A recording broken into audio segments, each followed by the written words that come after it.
ಮಲಿನ ತೊಳೆವ ಜ್ಯೋತಿ ಹೃದಯ ಶುದ್ಧಗೊಳಿಪ ಜ್ಯೋತಿ ಹೃದಯ ಶುದ್ಧಗೊಳಿಪ ಜ್ಯೋತಿ ಭವದ ಭೀತಿ ಹರಿವ ಜ್ಯೋತಿ ಭವದ ಭೀತಿ ಹರಿವ ಜ್ಯೋತಿ ಜ್ಯೋತಿ ಬೆಳಗಿಸು ಆತ್ಮ ಜ್ಯೋತಿ ಬೆಳಗಿಸು. ನಮಸ್ಕಾರ ಪ್ರಿಯ ವೀಕ್ಷಕರೇ, ಜ್ಞಾನಜ್ಯೋತಿ ಕಾರ್ಯಕ್ರಮಕ್ಕೆ ನಿಮಗೆಲ್ಲ ಸ್ವಾಗತ. ನಾವು ಈ ಹಿಂದೆ ಈ ಖುಷಿ ಈ ಒಂದು ಸಬ್ಜೆಕ್ಟ್ ಮೇಲೆ ಡಿಸ್ಕಷನ್ ಮಾಡ್ತಾನೆ ಇದ್ವಿ. ಹೀಗೆ ಅದರಿಂದ ಹೊರಗೆ ಬರಬೇಕು ಅದೆಲ್ಲ ಆಯಿತು. ಈಗ ನಿನ್ನೆಷ್ಟು ನಾವು ಚರ್ಚೆ ಮಾಡಿದ್ದು ಜಲಸಿ, ಹೊಟ್ಟೆ ಕಿಚ್ಚು. ನಮಗೆ ಸಿಗ್ತಿದ್ರು ಪರವಾಗಿಲ್ಲ, ಇನ್ನೊಬ್ರಿಗೆ ಸಿಗ್ತಲ್ಲ ಅನ್ನೋ ಒಂದು ಫೀಲಿಂಗ್ನಲ್ಲಿ ನಮಗೆ ಇರಬೇಕಾದಂಥ ಒಂದು ಖುಷಿ ಅದನ್ನು ನಾವು ನಾಶ ಮಾಡ್ಕೋತೀವಿ.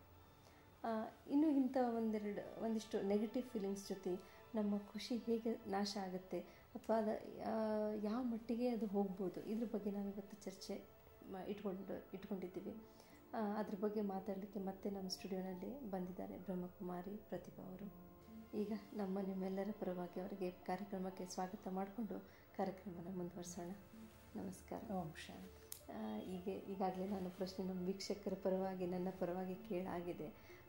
ಜಲಸಿ ಅಂದರೆ ಯಾವಾಗ ನಮಗೆ ಸಿಗಲ್ಲ ಇನ್ನೊಬ್ಬರು ಸಿಕ್ತು ಅಂದರೆ ಬೇಜಾರಾಗುತ್ತೆ.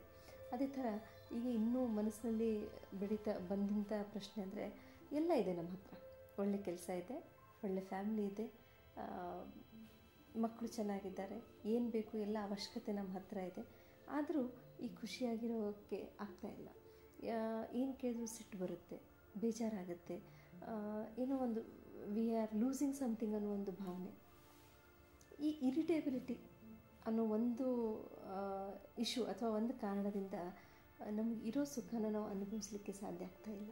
ಇರಿಟೇಷನ್ ಅಥವಾ ಚಿಡ್ಚಿಡಪ್ಪನ್ ಅಂತ ನಾವೇನು ಹೇಳ್ತೀವಿ, ಸಣ್ಣ ಸಣ್ಣ ಮಾತಿಗೆ ಬೇಜಾರು ಮಾಡ್ಕೊಳ್ಳೋದು, ಬೇಜಾರು ಮಾಡ್ಕೊಳ್ಳೋದು, ಇದೆಲ್ಲ ಕ್ರೋಧದ ಒಂದು ಅಂಶನೇ.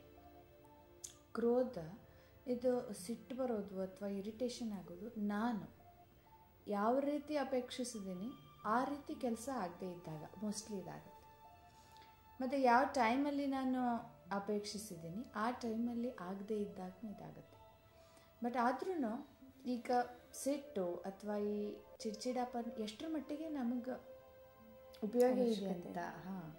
ಎನಿವೇ ಕೆಲಸ ಅಂತೂ ಆಗೋ ಟೈಮಿಗೆ ಆಗೋದಾ, ನಾವು ಮಾಡಿಸೋ ಟೈಮಿಗೆ ಮಾಡಿಸ್ಬೇಕಾ?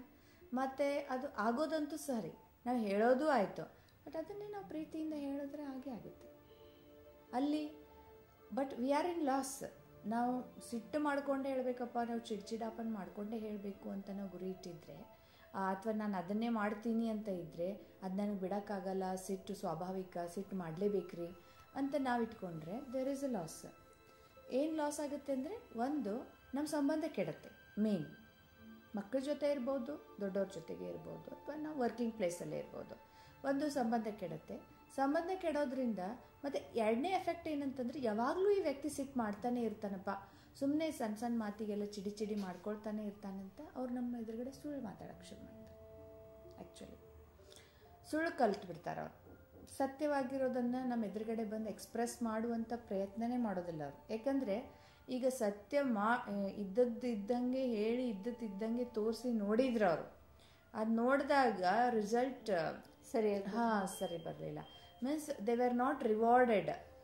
ಅವ್ರ ಸತ್ಯತೆಗೆ ರಿವಾರ್ಡ್ ಸಿಗಲಿಲ್ಲ.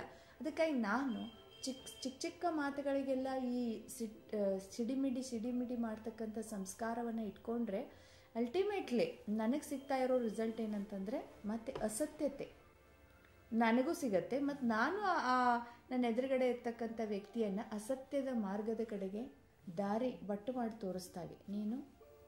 ಬಿಕಾಸ್ ನನಗೇನು ಸುಳ್ಳು ಹೇಳಿದ್ರೂ ಬರ್ತದಲ್ಲ, ನಾ ಮಾಡಿದ್ದೀನ್ರಿ ಅಂದರೆ ಮುಗಿದೋಯ್ತಪ್ಪ.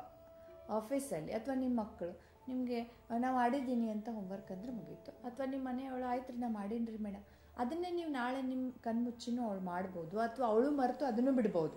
ಅಂದರೆ ಇದು ಇರಿಟೇಷನ್ ಅಂತ ನಾವೇನು ಹೇಳ್ತೀವಿ, ಅದೊಂದು ನೆಗೆಟಿವ್ ವ್ಯಾಲ್ಯೂ ಇದೆ. ಅದನ್ನು ಕಡಿಮೆ ಮಾಡಿದರೆ ನಡೆಯಲ್ಲ, ಬೇರೆ ಸಮೇತ ಕಿತ್ತು ಹಾಕಬೇಕು ಅಂತ ನೀವು ಹೇಳ್ತೀರಿ. ಆದರೆ ಈಗಿನ ಬೇಡಿಕೆಗಳು, ಈಗಿನ ಈ ಟೈಮದ ನೀಡ್ ಅಂತ ನಾವಿದೆ, it's call of a time. ಎಲ್ಲ ಕೆಲಸ ಕಡಿಮೆ ಸಮಯದಲ್ಲಿ ನಾವು ಮಾಡಬೇಕು, ಎಲ್ಲ ಫಾಸ್ಟಾಗಿ ಆಗಬೇಕು. ಇದೆಲ್ಲ ಆಗಬೇಕು ಅಂತಂದರೆ ನಾವು ಸ್ವಲ್ಪ ನಮ್ಮಷ್ಟಕ್ಕೆ ನಮಗೇ ಕೆಲಸ ಜಾಸ್ತಿ ಕೊಡಬೇಕು. ಯಾವಾಗ ನಮ್ಮಷ್ಟಕ್ಕೆ ನಾವು ಕೆಲಸ ಜಾಸ್ತಿ ಕೊಡ್ತೀವಿ, ದೇಹಕ್ಕೆ ಕೆಲಸ ಆಗುತ್ತೆ, ಮನಸ್ಸಿಗೆ ವಿಶ್ರಾಂತಿ ಸಿಗಲ್ಲ, ದೇಹಕ್ಕೂ ವಿಶ್ರಾಂತಿ ಇಲ್ಲ. ಆವಾಗ ವಿಲ್ ಅಚೀವ್, ನಾವು ಏನು ಮಾಡಬೇಕಂತ ಮಾಡ್ತಿದ್ದೀವಿ ಅದನ್ನು ಮಾಡ್ತೀವಿ, ನಾವು ಪಡ್ಕೋತೀವಿ. ಆದರೆ ಅದ್ರ ಜೊತೆಗೆ ಈ ಇರಿಟೇಬಿಲಿಟಿನೂ ತೊಗೊಂಡು ಹೋಗ್ತೀವಿ. ಇರಿಟೇಬಿಲಿಟಿ ನಮ್ಮ ಜೊತೆ ಬರ್ತಾ ಬರ್ತಾ ಒಂದಿನ ಫ್ರಸ್ಟ್ರೇಷನ್ ಬಂದುಬಿಡುತ್ತೆ.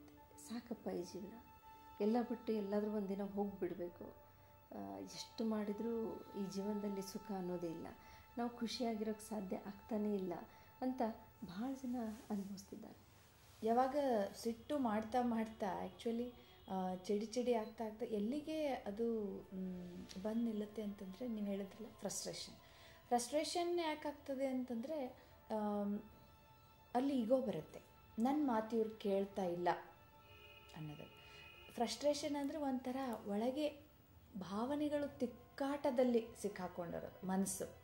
ಇದು ಯಾವಾಗಂದರೆ ಮೋಸ್ಟ್ಲಿ ನನಗೆ ಹಿಂಗೆ ಬೇಕಾಗಿದೆ, ಬಟ್ ಅವ್ರು ನನ್ನ ಮಾತು ಕೇಳ್ತಾಯಿಲ್ಲ, ನಾನು ಹಿಂಗೆ ಆಗಲಿ ಅಂತ ಬಯಸ್ತಾ ಇದ್ದೀನಿ, ಆದರೆ ಅವ್ರು ಪರ್ಪಸ್ಲಿ ಮಾಡ್ತಾ ಇಲ್ಲ, ನನ್ನ ಕಾಡಿಸ್ಬೇಕು ಅಂತ ಮಾಡ್ತಾ ಇಲ್ಲ ಅಂತ ಇಷ್ಟರ ಮಟ್ಟಿಗೆ ಆ ಭಾವನೆ ಹೋಗ್ತದೆ. ನಂತರ ಮೆನಿ ಟೈಮ್ಸ್ ಇದೆಲ್ಲ ಕಂಟಿನ್ಯೂ ಆಗಿ ಮತ್ತೆ ಹೆಟ್ರೆಡ್ ಮತ್ತು ರಿಸೆಂಟ್ಮೆಂಟಲ್ಲೂ ಕೂಡ ಪರಿವರ್ತನೆ ಆಗುತ್ತೆ. ಇಷ್ಟಿಗೆ ಉಳಿಯೋದಿಲ್ಲ, ಇದು ಪುನಃ ತಿರಸ್ಕಾರ ಮತ್ತು ರಿಸೆಂಟ್ಮೆಂಟಿನ ರೂಪವನ್ನು ಕೂಡ ತಾಳ್ತದೆ. ಇಲ್ಲಿ ಈ ತಿರಸ್ಕಾರದ ಭಾವನೆ ಬಂದಾಗ ಆ್ಯಕ್ಚುಲಿ ನಾವಲ್ಲಿ ಭಾಳಷ್ಟು ದೂರನೇ ಸರಿಬಿಟ್ಟಿರ್ತೀವಿ. ಮತ್ತು ರಿಸೆಂಟ್ಮೆಂಟ್ ಅಂತಂದರೆ ಅದನ್ನು ಬಿಟ್ಟರೆ ಇನ್ನೊಂದು ವಿಚಾರಣೆ ಬರಲ್ಲ.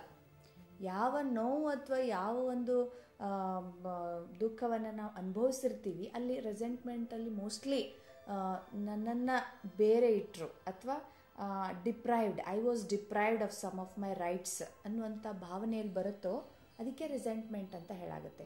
ಅಂದರೆ ನನಗೆ ಸಿಗಬೇಕಾಗಿರುವಂಥ ಅಧಿಕಾರ ಅಥವಾ ಹಕ್ಕು ನಂಗೆ ಸಿಗಲಿಲ್ಲ.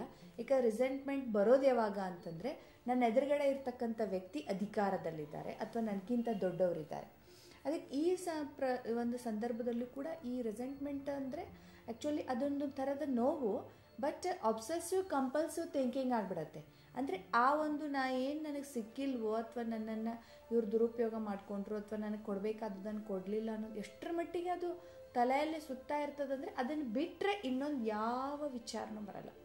ಇನ್ನೊಂದು ಕಡೆ ನಾವು ಕಾನ್ಸಂಟ್ರೇಟ್ ಮಾಡಬೇಕಂತಂದ್ರೂ ಕೂಡ ನಮ್ಮ ಕಾನ್ಸಂಟ್ರೇಷನ್ ಡೈವರ್ಟ್ ಮಾಡೋಕ್ಕೆ ಆ ಸಮಯದಲ್ಲಿ ಈವನ್ ಥ್ರೂ TV, ಫಿಲಿಮ್, ಪಿಕ್ನಿಕ್ಸ್ ಏನು ಬೇಕಾದ ಮಾಡಿದ್ರೂ ಕೂಡ ನೀವೇನು ಸಣ್ಣ ಪುಟ್ಟ ವಿಷಯಗಳನ್ನು ನಾನು ಹ್ಯಾಪಿನೆಸ್ಗೋಸ್ಕರ ಮಾಡ್ತೀನಿ ಅಂತ ಮಾಡೋಕ್ಕೆ ಸಾಧ್ಯ ಇದೆ. ಏನೋ ಹೊಸ ಬಟ್ಟೆ ತಂದು ಹಾಕ್ಕೊಂಡ್ವಿ, ಏನೆಲ್ಲ ಅದು ಯಾವುದರಿಂದನೂ ಆ ಟೈಮಲ್ಲಿ ಅದು ಸಾಧ್ಯ ಆಗಿದೆ. ಅಷ್ಟು ಡೀಪಾಗಿ ಈ ನೆಗೆಟಿವ್ ವಿಚಾರಗಳ ಎಫೆಕ್ಟ್, ಅದು ದುಃಖ, hatred, resentment is the deepest. ಅದಕ್ಕೆ ಆ ಸಂದರ್ಭದಲ್ಲಿ there is only one way that I have to change my thoughts. I have to sit and meditate. ನಾನು ನನ್ನ ಮೇಲೆ ಅವಾಗ ಟೈಮ್ ಕೊಟ್ಟು, ನನಗೋಸ್ಕರ ನಾನು ಟೈಮ್ ಕೊಟ್ಟು ಅವಾಗ ನಾನು ಅದನ್ನು ನನ್ನಲ್ಲಿರ್ತಕ್ಕಂಥ ರೆಸೆಂಟ್ಮೆಂಟನ್ನು ತೆಗಿಬೇಕು. ಬೇಕಂದರೆ ಇದು ಥಾಟ್ಸಿನ ಪ್ರಾಬ್ಲಮ್. ಈ ಥಾಟ್ಸ್ ಕಂಪಲ್ಸಿವ್ ಥಿಂಕಿಂಗ್ ಆಯ್ತದ ನನಗೆ. ಅದಕ್ಕೆ ಆ ಕಂಪಲ್ಸರಿ ಥಿಂಕಿಂಗನ್ನು ನೀವು ಬೇರೆ ಎಲ್ಲಾದರೂ ಆ ಟೈಮ್ದಲ್ಲಿ ಡೈವರ್ಟ್ ಮಾಡ್ತೀನಿ ಅಂತಂದರೂ ಕೂಡ ಡೈವರ್ಟ್ ಮಾಡಿ ಆ ಟೈಮಲ್ಲಿ ನಾನು ಅದರಲ್ಲಿ ಮಗ್ನ ಆಗ್ತೀನಿ ಅಂತಂದರೂ ಇಟ್ ಈಸ್ ಸೋ ಇಂಪಾಸಿಬಲ್. ಆ ಸ್ಟೇಜ್ ಕೆಲವ್ರಿಗೆ ಬರುತ್ತೆ. ಆವಾಗ ಅದನ್ನು ನಾವು ಮೆಡಿಟೇಷನಲ್ಲಿ ನಾವು ಅನೇಕ ಎಪಿಸೋಡ್ಸಲ್ಲಿ ಈಗಾಗಲೇ ಮಾಡಿದ್ದೀವಿ. ಅದನ್ನು ನಮ್ಮ ಥಾಟ್ಸನ್ನು ನಾವು ಸ್ಲೋ ಮಾಡ್ತಾ ಅದನ್ನು ನಾವು ನಂತರ ಹೇಗೆ ಯಾವುದೇ ಒಂದು ಗಾಡಿ ನೋಡ್ರಿ ಬಹಳ ತುಂಬ ಸ್ಪೀಡಲ್ಲಿರುತ್ತೆ, 100 ಅಥವಾ ಈವನ್ 40ಸಲ್ಲೂ ಕೂಡ ನಾನು ನೋಡ್ತೀನಿ. 40 ಸ್ಪೀಡಲ್ಲೂ ಕೂಡ ನಾನೇ ಅನುಭವ ಮಾಡಿದ್ದೀನಿ. ಒಂದು ಗಾಡಿಯಲ್ಲಿ ಕೂತ್ಕೊಂಡಾಗ ಆಕ್ಸಿಡೆಂಟ್ ರೂಪದಲ್ಲಿ. ವೆನ್ ವಿ ಆರ್ ದೇರ್, ಆ ಸ್ಪೀಡಲ್ಲೂ ಒಂದು ಶಾರ್ಪ್ ಟರ್ನ್ ಇದ್ದಾಗ ನೀವು ತೆಗೆದುಕೊಳ್ಳೋಕ್ಕಾಗಲ್ಲ. We have to slow down lots. ಭಾಳಷ್ಟು ಸ್ಲೋ ಮಾಡಿದಾಗಲೇ ನಾವೊಂದು ಟರ್ನ್ ತೊಗೊಳಕ್ಕೆ ಸಾಧ್ಯತೆ. ಅದೇ ರೀತಿ ನಮ್ಮ ಮನಸ್ಸು ಕೂಡ, ನಮ್ಮ ಮನಸ್ಸಿನಲ್ಲಿರ್ತಕ್ಕಂಥ ವಿಚಾರಗಳು ರೆಸೆಂಟ್ಮೆಂಟಲ್ಲಿದ್ದಾಗ ತುಂಬ ವೇಗವಾಗಿ ಫಾಸ್ಟಾಗಿ ಹೋಗ್ತಾ ಇರುತ್ತೆ. ಅದಕ್ಕಾಗಿ ಅದನ್ನು ಬಿಟ್ಟರೆ ಇನ್ನೊಂದಿರಲ್ಲ. ಆವಾಗ ನಾವು ಸ್ಲೋ ಮಾಡಬೇಕಂದ್ರೆ ಇನ್ನು ಬಾಕಿ ಯಾವ ದಾರಿನೂ ಕೂಡ ಇಲ್ಲ ಅದಕ್ಕೆ. ಆವಾಗ ನಾವು ಮೆಡಿಟೇಷನಲ್ಲಿ ಕೂತ್ಕೊಂಡು just observe your thoughts. You start observing your thoughts. ಆಗ ನೀವು ನಿಮ್ಮನ್ನು ನೀವೇ ಡಿಟ್ಯಾಚ್ ಮಾಡ್ಕೊಂಡವಾಗ ಇದನ್ನು ನಾವು ಬೆಳೆಸ್ಕೊಳ್ತಾ ಹೋದಂತೆ ಸ್ವಲ್ಪ ಸಮಯದವರೆಗೆ, ಆವಾಗ ನಮ್ಮ ಥಾಟ್ಸಿನ ಸ್ಪೀಡಾದರೂ ಸ್ವಲ್ಪ ಕಡಿಮೆ ಆಗುತ್ತೆ.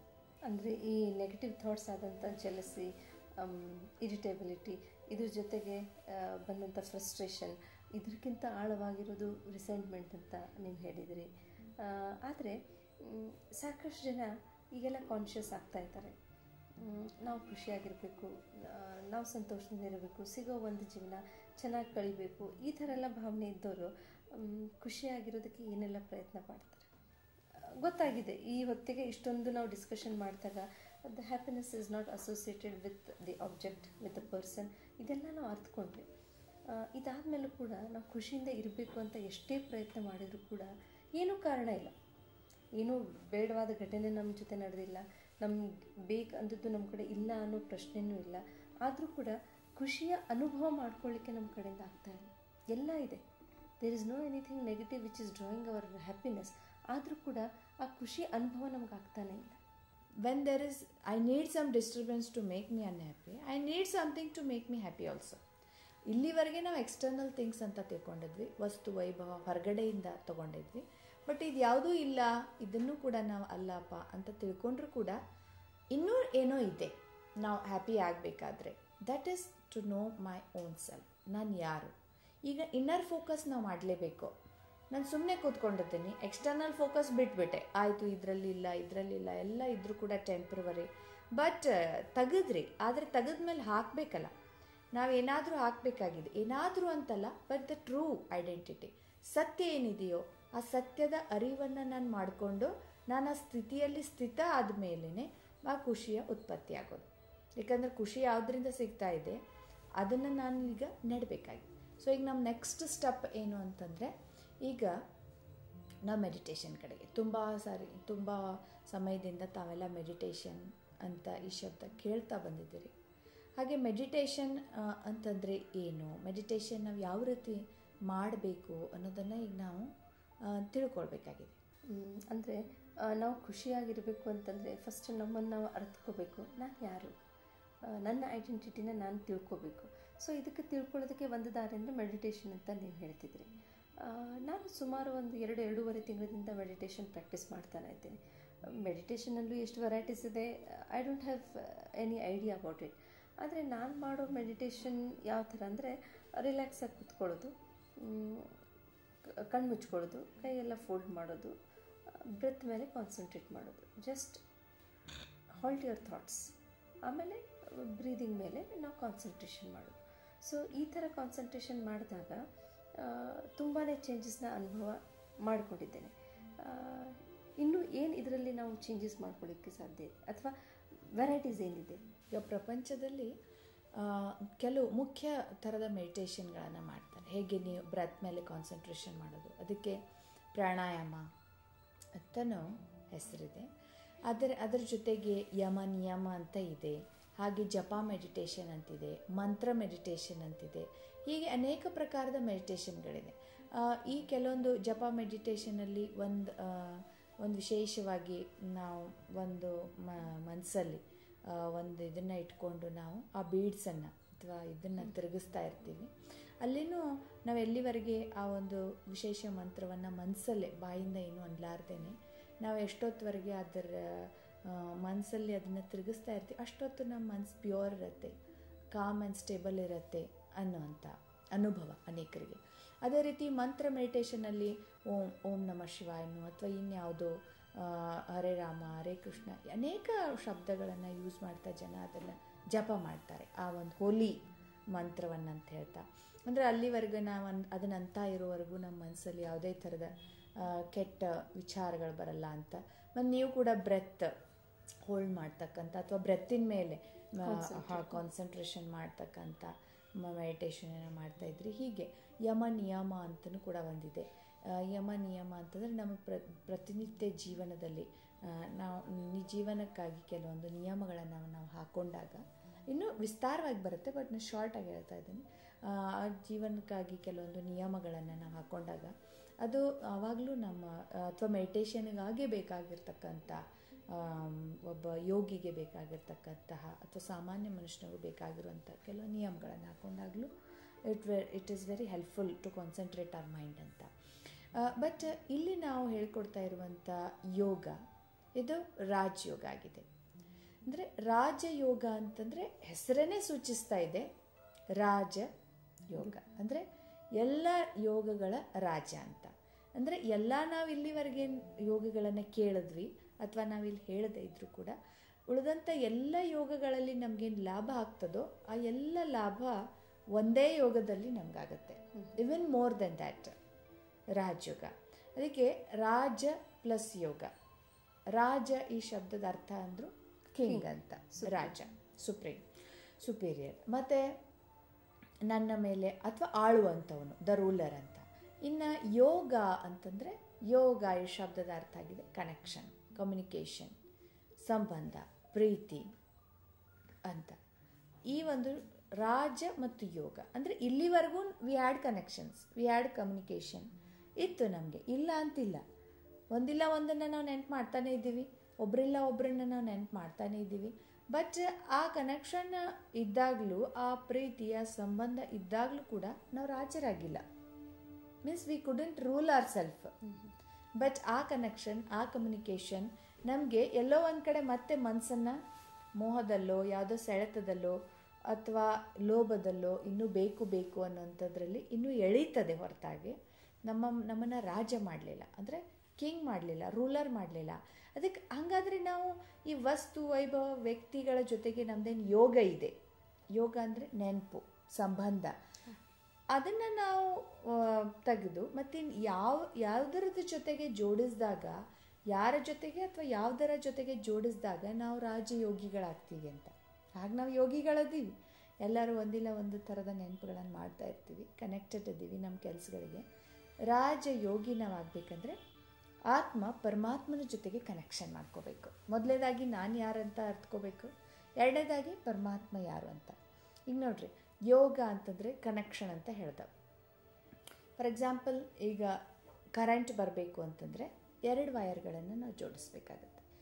ಆ ಎರಡೂ ಕಡೆ ವಯರ್ ಜೋಡಿಸುವಾಗಲೂ ಕೂಡ ನಾವು ಮೇಲಿನ ರಬ್ಬರನ್ನು ತೆಗಿತೀವಿ. ಆ ರಬ್ಬರನ್ನು ತೆಗೆದು ಮೇಲಿನ ಕವಚವನ್ನು ತೆಗೆದು ನಾವು ಜೋಡಿಸ್ತೀವಿ. ಒಂದು ಸೈಡ್ ತೆಗೆದ್ರೆ ಸಾಲಲ್ಲ, 2 ಸೈಡ್ ತೆಗಿಬೇಕು. ಎರಡನ್ನು ಜೋಡಿಸಿದಾಗ ಅವಾಗ ಮಾತ್ರ ಕರೆಂಟಲ್ಲಿ ಪಾಸ್ ಆಗುತ್ತೆ. ಇಲ್ಲಾಂದರೆ ನೀವು ಹಾಗೇ ಹೀಗೆ ರಬ್ಬರ್ ತೆಗಿಲಾರ್ದೆ ಜೋಡಿಸಿ ಒಂದು ವರ್ಷದವರೆಗೆ ಇಟ್ಟರು ಅದರಲ್ಲಿ ಕರೆಂಟ್ ಬರೋದಕ್ಕೆ ಸಾಧ್ಯನೇ ಇಲ್ಲ. ಅದೇ ರೀತಿಯಾಗಿ ಬೌದ್ಧ ಸೈಡ್ಸಿಗೆ ನಾವು ತಿಳ್ಕೊಬೇಕು, ನಾನು ಯಾರು, ನಾನು ಯಾರ ಜೊತೆಗೆ ಯೋಗ ಇಡ್ತಾ ಇದ್ದೀನಲ್ಲ ಪರಮಾತ್ಮ, ಅವ್ರು ಯಾರು, ಇಬ್ಬರು ನಾವು ಯಾರು ಅಂತ ನಾವು ತಿಳ್ಕೊಬೇಕಾಗಿದೆ. ಅಂದರೆ ರಾಜಯೋಗ ಬಗ್ಗೆ ನೀವು ಸಾಕಷ್ಟೆಲ್ಲ ಹೇಳಿದ್ರಿ. ಆದರೆ ಓಕೆ, ನಾನೇನೋ ಮೆಡಿಟೇಷನ್ ಮಾಡ್ತೀನಿ, ಎಲ್ಲರೂ ಮಾಡ್ತಿಲ್ಲ, ಹೋಗ್ತೀವಿ. ಮೆಡಿಟೇಷನ್ ಒಂದೇ, ಈ ಥರ ಮಾಡೋ ಮೆಡಿಟೇಷನ್ ಒಂದೇ ದಾರಿನ, ಅಥವಾ ನಮ್ಮಲ್ಲಿ ಸಾಕಷ್ಟು ಜನ ಇದು ಪುಣ್ಯಭೂಮಿ ಅಂತ ಹೇಳ್ತೀವಿ, ದೇವರನ್ನ ತುಂಬ ನಂಬುವಂಥ ಜನ ಮಸೂದಿಗೆ ಅಂದರೆ ಮಾಸ್ಕಿಗೆ ಹೋಗ್ಬೋದು, ಕ್ರಿಶ್ಚಿಯನ್ಸು ಚರ್ಚಿಗೆ ಹೋಗಿ ದೇವರ ಜ್ಞಾನ ಮಾಡ್ತಾರೆ, ನಮ್ಮ ಜನ ಎಲ್ಲ ದೇವರ ಗುಡಿಗೆ ದೇವಸ್ಥಾನಕ್ಕೆ ಹೋಗ್ತಾರೆ, ಮಠಕ್ಕೆ ಹೋಗ್ತಾರೆ. ಈ ಥರ ಹೋಗಿ ಅಲ್ಲಿ ದೇವರ ಜ್ಞಾನ ಮಾಡ್ತಾರಲ್ಲ. ಸರಿ, ಎಲ್ಲರೂ ಒಂದಿಲ್ಲ ಒಂದು ಪ್ರಕಾರ ಮಾಡ್ತಾ ಇದ್ದಾರೆ. ಅಂದರೆ ಮಾಡಬೇಕು ಅಂತ ಆಸಕ್ತಿನೂ ಕೂಡ ಇದೆ. ಪರಮಾತ್ಮನ ನೆನಪು ಮಾಡಬೇಕು, ನಾನು ಮೆಡಿಟೇಷನ್ ಮಾಡಬೇಕಾಗಲಿ ಅಥವಾ ಪೂಜೆ, ಏನು ಒಂದಿಲ್ಲ ಒಂದು ಪ್ರಕಾರದಿಂದ ನಾವು ಪ್ರಾಕ್ಟೀಸ್ ಮಾಡ್ತಾ ಇದ್ದೀವಿ. But how are we practising, ಇದನ್ನು ಸ್ವಲ್ಪ ನಾವು ಗಮನ ಇಟ್ಟು ನೋಡಿದಾಗ ಆ್ಯಕ್ಚುಲಿ ಪೂಜೆ ಮಾಡ್ತಾ ಇರ್ತೀವಿ, ಒಂದು ಕಡೆಗೆ ಕೆಲವರು ಅನೇಕರು ಮೊಬೈಲ್ ಇಟ್ಕೊಂಡಿರ್ತಾರೆ, ಬಂದೆ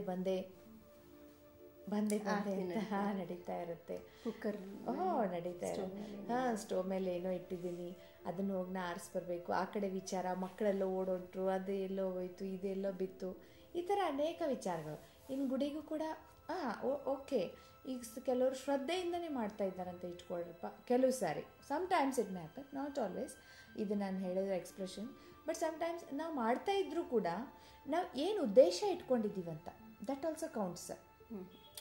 ಈಗ ಯಾರೇ ಗುಡಿಗೆ ಹೋಗ್ತಾ ಇದ್ದಾರೆ, ಪೂಜೆ ಮಾಡ್ತಾ ಇದ್ದಾರೆ, ಮೆಡಿಟೇಷನ್ನು ಕೂಡ ಮಾಡ್ತಾ ಇದ್ದಾರೆ, ಕಾನ್ಸಂಟ್ರೇಷನ್ನಿಂದನೂ ಮಾಡ್ತಾ ಇದ್ದೀವಿ ಅಂತ ಇನ್ನೊಂದು ಕಡೆ ಇಟ್ಕೊಳ್ಳೋಣ. ಮಾಡ್ತಾನೂ ಇರ್ತಾರೆ ಭಾಳಷ್ಟು ಶ್ರದ್ಧೆಯಿಂದ. ಬಟ್ ನಮ್ಮ ಉದ್ದೇಶ ಏನಿದೆ ಇವಾಗ ನೀವೇ ಮೆಡಿಟೇಷನ್ ಮಾಡ್ತೀನಿ ಅಂತ ಹೇಳಿದ್ರಿ, ನಿಮ್ಮ ಉದ್ದೇಶ ಏನು? ನನ್ನ ಉದ್ದೇಶ ನೀವು ಪರ್ಸ್ನಲ್ ಆಗಿ ತುಂಬ ಕೇಳಿಬಿಟ್ರಿ.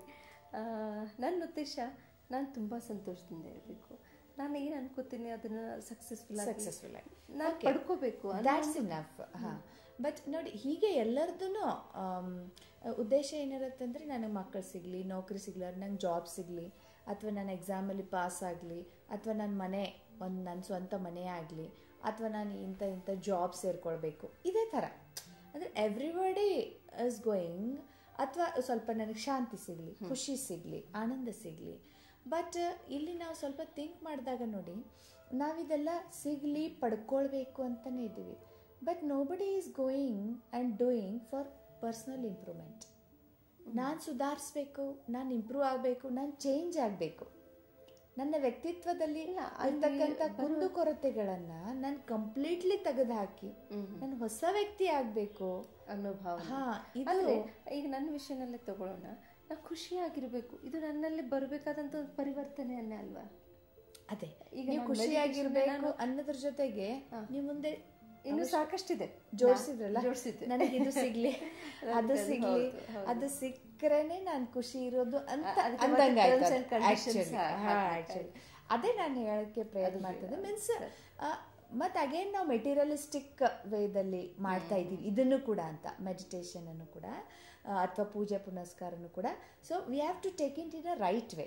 ಅಷ್ಟೇ. ಅಂದರೆ ನಾವು ಮಾಡ್ತಾ ಇರೋದನ್ನೇ ನಾನು ಇಂಪ್ರೂವ್ ಆಗಬೇಕು, ನಾನು ಸೆಲ್ಫ್ ಪರಿವರ್ತನೆ ಆಗಬೇಕು. ಆ ಪವರೆಲ್ಲ ನನ್ನ ಪರಿವರ್ತನೆಗೆ ಆಯಿತು ಅಂದರೆ actually when I am improving all those things come to me naturally. Law of attraction ಅಂತ ಹೇಳೋದಲ್ಲ, ವೆನ್ ಐ ಆಮ್ ಪಾಸಿಟಿವ್ ಅದು ಅಟ್ರಾಕ್ಟ್ ಆಗುತ್ತೆ. ಆ್ಯಕ್ಚುಲಿ ನಾನು ಪಾಸಿಟಿವ್ ಆಗಿ ಬಿಹೇವ್ ಮಾಡ್ತಾ ಇದ್ದೀನಿ, ನನ್ನೆಲ್ಲ ಪಾಸಿಟಿವಿಟಿ ಬಂದಿದೆ ಅಂತ ಅಂದ್ಕೂಡಲೇ ನ್ಯಾಚುರಲಿ ಅಲ್ಲಿ ಅದೇನು ನನಗೆ ಸಿಗಬೇಕಾಗಿದೆಯಲ್ಲ, ನೀವು ಬಯಸೋದು ಬೇಕಿಲ್ಲ, ಅದು ಆ್ಯಕ್ಚುಲಿ ನನ್ನ ಹತ್ರ ಆಟೋಮೆಟಿಕಲಿ ಬರುತ್ತೆ. But we R on the wrong side. ನಾವು ಅದು ಒಂದೊಂದೇ ಬೇಕು, ಪರಮಾತ್ಮ ನಮಗೆ ಇಷ್ಟೆಲ್ಲ ಕೊಡ್ಬೇಕಂತಿದ್ದಾರೆ, ಬಟ್ ನಾನು ಇಷ್ಟೇ ಕೊಡು ಸಾಕು ಅಂದಾಗೆ. So we are very selective. ನಮಗೆ ಸಿಗೋದು ತುಂಬಾ ಇದೆ ಮುಂಚೆ ಅಲ್ಲ, but we are going in a wrong way also, and that selective thing also we are not going to get if we are going in this direction. So ಮುಂಚೆ ಗೊತ್ತಾಯ್ತು, ನಾವು visualise ಏನು ಮಾಡ್ತೀವಿ, again we are limiting there ಅಂತ ಹೇಳಿ ಇವನ್ here ಮುಂಚೆ. So ಈಗ ಗೊತ್ತಾಯ್ತು ನಮ್ಗೆ ಸಿಗೋದು ತುಂಬಾನೇ ಇದೆ, ಆದರೆ ನಾವು ಹೋಗ್ತಾ ಇರೋ ದಾರಿ ತಪ್ಪಾಗಿದೆ. ಎಷ್ಟು ಸಿಗಬೇಕು ಅಷ್ಟು ಒಂದೇದು ಲಿಮಿಟೇಷನಲ್ಲಿ ಸಿಗುತ್ತೆ, ಯಾಕಂದರೆ ನಾವು ಎಕ್ಸ್ಪೆಕ್ಟ್ ಮಾಡ್ತಾ ಇರೋದು ಕಡಿಮೆ. ಅದ್ರ ಜೊತೆಗೆ ಏನು ಸಿಗಬೇಕು ಅದು ಕೂಡ ಸಿಗದೇನೆ ವಂಚಿತರಾಗ್ತೀವಿ, ಯಾಕಂದರೆ ನಾವು ತೊಗೊಂಡಿದ್ದಂಥ ದಾರಿ ತಪ್ಪು ದಾರಿ ಅಂತ. ಸರಿ, because our base is something different ಅಲ್ಲ. ಯಾಕಂದರೆ ನಮ್ಮ ಈ ಒಂದು ನೇಚರಿನ ಲಾ ಇದೆ, ಯೋಗ್ಯ ವ್ಯಕ್ತಿಗೆ ಯೋಗ್ಯವಾಗಿರ್ತಕ್ಕಂಥ ಸಮಯದಲ್ಲಿ ಆ ಯೋಗ್ಯವಾಗಿರ್ತಕ್ಕಂಥ ಯೋಗ್ಯತೆ ಅನುಸಾರ ಅವರಿಗೆ ಅದೇನು ಸಿಗಬೇಕು ಅದು ಸಿಕ್ಕೇ ಸಿಗುತ್ತೆ. ಟೈಮ್ನು ಅದು ಬರಬೇಕು, ಮತ್ತು ಅದ್ರ ಜೊತೆಗೆ ಯೋಗ್ಯತೆ ಬರಬೇಕು. ಆ ಯೋಗ್ಯತೆ ಮತ್ತು ಆ ಸಮಯ ಕೂಡಿ ಬಂದಾಗ ಅದು ಆ್ಯಕ್ಚುಲಿ ಅದು ನಡೆದು ಹೋಗುತ್ತೆ, ಸಿಕ್ಕೇ ಸಿಗುತ್ತೆ. We don't have to run behind. ಅದನ್ನು ಬಿಸಿಲು ಕುದುರೆ ಅಂತ ನೀವು ಒಂದು ಶಬ್ದ ಯೂಸ್ ಮಾಡೋದಿಲ್ಲ. Actually we don't have to run like that. ಆದರೆ ಅದು ನಮ್ಮ ಬೆನ್ನು ಹತ್ತು ಬರುತ್ತೆ. ಓಕೆ.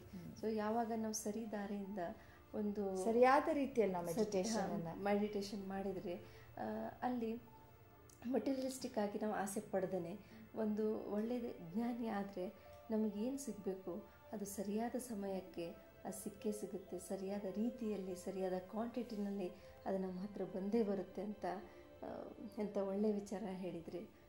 ಈಗ ಮೆಡಿಟೇಷನ್ದಿಂದ ಆಗುವಂಥ ಲಾಭಗಳು ಅನೇಕ ರೀತಿಯಲ್ಲಿ ನಾವು ತಿಳ್ಕೊಂಡ್ವಿ. ಸ್ವಂತ ಅನುಭವನೂ ನನಗೆ ಹೇಳುತ್ತೆ. ನಾನೊಬ್ಬಳು ನನ್ನ ಫ್ಯಾಮ್ಲಿನಲ್ಲಿ ಮಾಡ್ತೀನಿ, ಇದೇ ಥರ ಎಲ್ಲರೂ ಮಾಡಬೇಕು ಅಂದರೆ ಅಟ್ಮಾಸ್ಫಿಯರ್ ಕ್ರಿಯೇಟ್ ಆಗಬೇಕಲ್ಲ. ಈಗ ನೋಡಿ, ಒಂದು ಫ್ಯಾಮಿಲಿ ಲೆವೆಲ್ದಲ್ಲಿ ಅಥವಾ ಒಂದು ಆಫೀಸ್ ಲೆವೆಲಲ್ಲಿ ಅಥವಾ ಒಂದು ಗ್ರೂಪ್ ಲೆವೆಲಲ್ಲಿ ಯಾವುದೇ ವಿಷಯವನ್ನು ನಾವು ತೆಗೆದುಕೊಂಡು ಬರೋ, ಮೆಡಿಟೇಷನ್ನೇ ಆಗಿರ್ಬೋದು ಅಥವಾ ಇನ್ಯಾವುದೇ ಇರ್ಬೋದು, ನಾವಲ್ಲಿ ಎನ್ವೈರ್ಮೆಂಟ್ ಆ್ಯಕ್ಚುಲಿ ಮೆಡಿಟೇಷನ್ ಉದ್ದೇಶನೂ ಕೂಡ ಒಂದು ಕಮ್ಯುನಿಟಿಯಲ್ಲಿ ವಾತಾವರಣ ಎನ್ವೈರ್ಮೆಂಟ್ ಕ್ರಿಯೇಟ್ ಮಾಡಬೇಕು ಅಂತ, ಪಾಸಿಟಿವ್ ಎನರ್ಜಿ. ಆ ಪಾಸಿಟಿವ್ ಎನರ್ಜಿ ಕ್ರಿಯೇಟ್ ಮಾಡೋಕ್ಕೆ ಈಗ ನೀವು ಒಂದು ಗ್ರೂಪನ್ನು ತೆಗೆದುಕೊಂಡಾಗ, ಫ್ಯಾಮಿಲಿ ಮೆಂಬರ್ಸನ್ನು ತೆಗೆದುಕೊಂಡಾಗ we have to take respect them, even your children. ನೀವು ಅವರಿಗೆ ಇಷ್ಟು ಗೌರವ ಕೊಟ್ಟು ಅವರ ಒಪಿನಿಯನ್ಸನ್ನು ನೀವು ಒಂದು ಎನ್ವೈರ್ಮೆಂಟ್ ಕ್ರಿಯೇಟ್ ಮಾಡೋಕ್ಕೆ ತೆಗೆದುಕೊಡು. See when you are saying, ನೀವು ಹೇಳ್ತೀರಿ ಇನ್ನೀ ಟಿ ವಿ ನೋಡಬೇಡ ಅಂತ. ನಾನು ಇಲ್ಲದೇ ಇದ್ದಾಗ ಅಂದರೆ ನೀ ಟಿ ವಿ ನೋಡಬೇಡ ಅಂತ ನೀವು ಹೇಳಿದ್ರಿ. ಟಿ ವಿ ನೋಡಬೇಡ ಅಂದಾಗ ಅವರು ಆ್ಯಕ್ಚುಲಿ ನೋಡೇ ಬಿಡ್ತಾರೆ. ನಮ್ಮ ಮಮ್ಮಿ ಬರೋಕ್ಕಿಂತ ಮುಂಚೆ ನಾ ಎಲ್ಲ ನೋಡಿ ಮುಗಿಸ್ಬೇಕು ಅಂತ ಅಂದರೆ ಮುಚ್ಚಿ ಆದರೂ ಮಾಡೋರೇ ಅವರು. ಬಟ್ ಇನ್ಸ್ಟೆಡ್ ನೀವು ಅವ್ರನ್ನೆಲ್ಲರನ್ನೂ ಸೇರಿಸ್ಕೊಂಡು ಆ ಗ್ರೂಪ್ನಲ್ಲಿ, ಅಂದರೆ you are only making rules. ನೀವಷ್ಟೇ ರೂಲ್ಸ್ ಮಾಡ್ತಾ ಇದ್ದೀರಿ, ಅವ್ರನ್ನಲ್ಲಿ ತಗೊಳ್ಳಿಲ್ಲ, ಇನ್ಕ್ಲೂಡ್ ಮಾಡಲಿಲ್ಲ. ಬಟ್ ಅವ್ರನ್ನ ಇನ್ಕ್ಲೂಡ್ ಮಾಡಿ ನೀವು ರೂಲ್ಸ್ ಮಾಡಿದ್ರೆ ಅಂದರೆ ವಿ ಆಲ್ ವಿಲ್ ಸಿ, ಅಂದರೆ ದಟ್ ಮೀನ್ಸ್ ದಟ್ ನೀ ಟಿ ವಿ ನೋಡಬೇಡ, ನಾನು ಮಾತ್ರ ನೋಡ್ತೀನಿ ಅಂದಂಗೆ ಆಯ್ತದ ಇಂಡೈರೆಕ್ಟ್ಲಿ. ಸೊ ನೀವು ಅವ್ರಿಗೆ ಈ ಥರ ಹೇಳಿದ್ರೆ ನಾವೆಲ್ಲರೂ 2 ತಾಸು ಟಿ ವಿ ನೋಡೋಣ, ಸೊ ಓಕೆನಾ ಅಂತ ಅವ್ರನ್ನ ನೀವು ಕೇಳಿ, maybe they are young but still children have lot of ಇದು ಎಬಿಲಿಟಿ ಆ್ಯಂಡ್ ಅಂಡರ್ಸ್ಟ್ಯಾಂಡಿಂಗ್. ಮತ್ತು ನೀವು ಅವ್ರನ್ನ ಯಾವಾಗ ದೊಡ್ಡವರಂತ ಟ್ರೀಟ್ ಮಾಡ್ತೀರಿ, mostly they will do it. And when you are including them, ನಿಮ್ಮ ಆಫೀಸ್ ಇರ್ಬೋದು, ನಿಮ್ಮ ಮನೆ ಇರ್ಬೋದು, ನಾವು ಅವ್ರನ್ನ ಇನ್ಕ್ಲೂಡ್ ಮಾಡಿ ರೂಲ್ಸ್ ಮಾಡ್ತೀವಲ್ಲ, ಹೀಗೆ ಮಾಡೋನಲ್ಲ, ಇಸ್ ಇಟ್ ಓಕೆ ಅಂತ ಫಾರ್ ಆಲ್ ಆಫ್ ಅಸ್ ಅಂದಾಗ, means my mummy will be doing it, so I too will do, and I have made the rules ಅಂದಾಗ, even if you are gone somewhere else, ಈಗ ಇಲ್ಲಿ ಬಂದಿದ್ದೀರಿ, ಆಫೀಸ್ಗೆ ಹೋಗಿದ್ದೀರಿ, ಎಷ್ಟೋ ಕಡೆ ಹೋಗ್ತೀರಿ, they will follow because they have made it. So ಇದ್ರ ಕಡೆಗೆ ನಾವು ಸ್ವಲ್ಪ ಗಮನ ಕೊಡ್ಬೇಕು. Otherwise someone wants to be the boss, you are your husband or your somebody else. Otherwise ನೀವಿಲ್ಲದೆ ಇದ್ದಾಗ ಮಕ್ಕಳೇ ಬಾಸ್ ಆಗಿರ್ತಾರೆ ಎಲ್ಲರ ಮೇಲೆ, ಹಾಗೆ ಅಷ್ಟೇ. Otherwise we have to take the opinion or we respect ಅಷ್ಟೇ. ನಮ್ಮಲ್ಲಿ ಎಷ್ಟೊಂದು ತಪ್ಪು ಕಲ್ಪನೆಗಳು ಮನೆ ಮಾಡ್ಕೊಂಡಿದ್ದಾವೆ. ಅಂದರೆ ನಮ್ಮ ಮನೆಯಲ್ಲಿ ನಾವು ಏನಾದರೂ ಒಂದು ಇಂಪ್ಲಿಮೆಂಟ್ ಮಾಡಬೇಕು, ಏನೋ ಒಂದು ಹೊಸದು ಒಂದು ಪದ್ಧತಿ ಶುರು ಮಾಡಬೇಕು ಅಂದರೆ, ನಾನು ಒಪ್ಪಿದರೆ ಆಯ್ತಲ್ಲ, ಇದು ನನಗೆ ಇಷ್ಟ, ನನ್ನ ಮನೇಲಿ ಇದೇ ಥರ ನಡಿಬೇಕು, ಅಥವಾ ನನ್ನ ಪತಿಗೆ ಇಷ್ಟ ಆಯಿತು ಇದೇ ಥರ ನಡಿಬೇಕು, I am the boss, we are the boss, I am the boss, ಇದೇ ಥರ. ಆದರೆ ನಮಗಿಂತ ವಯಸ್ಸಿನಲ್ಲಿ ಚಿಕ್ಕ ಇರೋರು, ಅವ್ರದ್ದು ಅಷ್ಟೇ ಇಂಪಾರ್ಟೆನ್ಸ್ ಇದೆ, because they are also the part of the family. ಅವ್ರಿಗೂ ನಾವು ರೆಸ್ಪೆಕ್ಟ್ ಕೊಡಲೇಬೇಕು, ಅವರ ಅನಿಸಿಕೆಗಳ ಬಗ್ಗೆ ನಾವು ಕಾಳಜಿ ಕೊಡಲೇಬೇಕು. ಆವಾಗ ಮಾತ್ರ ನಾವು ಮನೆಯಲ್ಲಿ ಏನೇ ಒಂದು ನಿಯಮಾವಳಿ ಮಾಡಿಕೊಂಡ್ರೂ ಕೂಡ ಅದು ಸಕ್ಸಸ್ಫುಲ್ಲಾಗಿ ನಡೆಯುತ್ತೆ. ನಿಯಮ ಅಂದ ತಕ್ಷಣ ನಾವೇನಿಲ್ಲಿ ಟೈಮಿಂಗ್ ರಿಸ್ಟ್ರಿಕ್ಷನ್ ಆ ಥರ ಏನೂ ಬೇಡ, ಒಂದು ಒಳ್ಳೆ ಪದ್ಧತಿನ ಅಳವಡಿಸ್ಕೊಳ್ಳೋದಕ್ಕೆ ಯಾಕೆ ನಾವು ಇದೊಂದು ಹೊಸ ಹೆಜ್ಜೆ ಎಲ್ಲರೂ ಸೇರಿ ಇಡಬಾರ್ದು. ಫ್ಯಾಮಿಲಿನಲ್ಲಿ ಮಕ್ಕಳಿಗೆ ರೆಸ್ಪೆಕ್ಟ್ ಕೊಟ್ಟು ಮೆಡಿಟೇಷನ್ನಿಂದ ಆಗುವಂಥ ಲಾಭಗಳೇನು, ಅದರಿಂದ ಒಳ್ಳೆಯದೇನೇನಾಗುತ್ತೆ, ಇದನ್ನೆಲ್ಲ ಹೇಳ್ತಾ ಹೋದರೆ ಡೆಫಿನೆಟ್ಲಿ ಯಾರಿಗೂ ನಮ್ಗೆ ಒಳ್ಳೇದಾಗುತ್ತೆ ಅಂದರೆ ಯಾರೋ ಹೆಜ್ಜೆ ಹಿಂದಿಡಲ್ಲ. ಸಣ್ಣ ಮಕ್ಕಳು ಹಿಡ್ಕೊಂಡು ಹೇಳ್ತಿದ್ದೀವಿ, ಹಿಂದೆ ಇಡಲ್ಲ. So let when I am doing it, ನಾನು ಒಂದು ಉದಾಹರಣೆ ಅವ್ರ ಎದುರುಗಡೆ ಇರುವಾಗ, so they don't go for in search, ಬೇರೆ ಯಾರು ಮಾಡ್ತಿದ್ದಾರೆ ನೋಡೋಣ, ಅವ್ರು ನೋಡ್ಬಿಟ್ಟು ನಾವು ಕಲಿಯೋಣ, ಈ ಥರ ಬರಲ್ಲ, ಫಾಸ್ಟ್ ಆಗುತ್ತೆ. ಆಮೇಲೆ ಎಲ್ಲರೂ ಸೇರಿ ಮಾಡೋದ್ರಿಂದ ಅದೊಂಥರ ಖುಷಿನೂ ಕೊಡುತ್ತೆ. ಈ ಒಂದು ಒಳ್ಳೆಯ ವಿಚಾರ ಇಟ್ಕೊಂಡು, ಅದೇ ಬ್ರಹ್ಮಕುಮಾರರಿಂದ ಪ್ರತಿಭಾ ಅವರು ಹೇಳಿದರು, ಬರೀ ಮೆಡಿಟೇಷನ್ ಜೊತೆಗೆ ಇನ್ನೂ ನಾವು ತಿಳ್ಕೊಬೇಕಾಗಿದ್ದು ಆತ್ಮ, ಪರಮಾತ್ಮ, ಇದೆಲ್ಲ ವಿಷಯ. ಸೊ ಇದನ್ನು ಮುಂದಿನ ಸಂಚಿಕೆಯಲ್ಲಿ ವಿಸ್ತಾರವಾಗಿ ತಿಳ್ಕೊಳ್ಳೋಣ. ನಮಗೆ ಇಷ್ಟೆಲ್ಲ ವಿಚಾರಗಳನ್ನ ಹೇಳಿಕೊಟ್ಟಂಥ ಪ್ರತಿಭಾ ಅವರಿಗೆ ವಂದಿಸುತ್ತಾ ಧನ್ಯವಾದ. ಈ ಕಾರ್ಯಕ್ರಮವನ್ನು ಮುಗಿಸ್ತೀವಿ. ನಮಸ್ಕಾರ.